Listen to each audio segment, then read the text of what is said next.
மதங்களை கடந்து ஆயிரக்கணக்கான லட்சக்கணக்கான மக்கள் வேளாங்கண்ணியை நோக்கி செல்கிறார்கள். அன்னை மரியா காட்சி கொடுத்த பிற இடங்களையும் நாடி செல்லுகிறார்கள். அன்னையினுடைய பரிந்து பேசலினால் பல்வேறு அதிசயங்களையும் அற்புதங்களையும் அனுபவிக்கிறார்கள். இவற்றையெல்லாம் பார்த்து ஒரு சில பிரிவினை சகோதரர்கள் காலங்காலமாக ஒரு சில கேள்விகளையும் விமர்சனங்களையும் முன்வைத்துக் கொண்டே இருக்கிறார்கள். அவருடைய கேள்விகளையும் விமர்சனங்களையும் அதற்கான தகுந்த கத்தோலிக்க பதில்களையும் நாம் பார்க்க இருக்கிறோம். மரியா நம்மை போன்ற ஒரு சாதாரண பெண் தானே, அவரை ஏன் நீங்கள் கடவுளை போல வணங்குகிறீர்கள், வழிபடுகிறீர்கள்? உண்மைதான், அன்னை மரியா மனிதராக பிறந்தவர் தான். ஆனால் கடவுள் தன்னுடைய மீட்பு திட்டத்தில் அவருக்கு மிக முக்கியமான ஒரு இடத்தை கொடுக்கிறார்.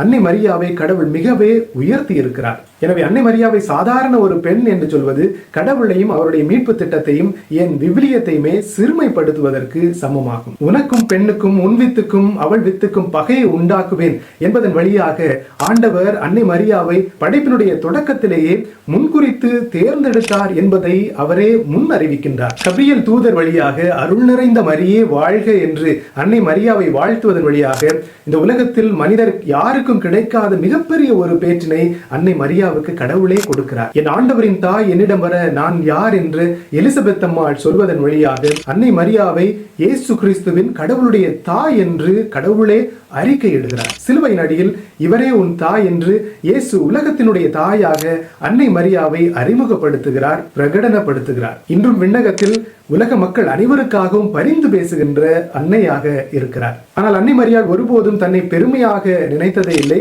நான் ஆண்டவருடைய அடிமை என்று தன்னையே தாழ்த்தி கொண்டார். தன்னையே தாழ்த்துகிறவர் கடவுளால் உயர்த்தப்படுவார். அன்னை மரியாவினுடைய காட்சிகளாக இருக்கட்டும், அன்னை மரியாவினுடைய பரிந்து பேசலினால் நடக்கின்ற புதுமைகளாக இருக்கட்டும், அற்புதங்களாக இருக்கட்டும், இவை எதுவுமே மனிதரால் நடப்பது கிடையாது. இவை எல்லாமே கடவுளால் நிகழ்கின்றன. இது ஆண்டவரால் நிகழ்கின்றது. நம்முடைய கண்களுக்கு வியப்பாக இருக்கிறது.